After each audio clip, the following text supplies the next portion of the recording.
The best tip or lesson that I've learnt so far on this van journey is before I bought the van, I started making lots of purchases for the van.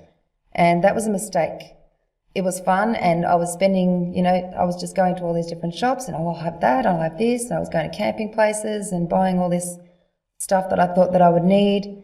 And this was all before I actually had the van, and this was all with my mindset thinking that my van would be a certain size, that I would be able to choose the layout and all that kind of stuff. But when I actually made the purchase for the van, I found out things weren't as straightforward as that. So I highly recommend waiting until you actually get the van and see what space you have to work with before making any van purchases, especially expensive van purchases. Put it in a savings fund instead.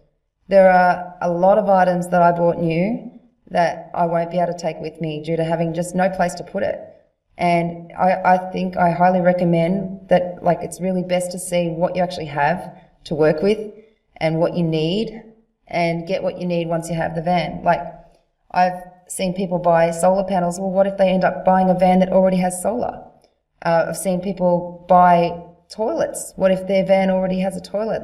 You don't know until you actually got the van in your possession what van you'll end up with. Even if you have a strong idea of what you want, you could end up falling in love with something different than what you first expected, which is exactly what happened to me.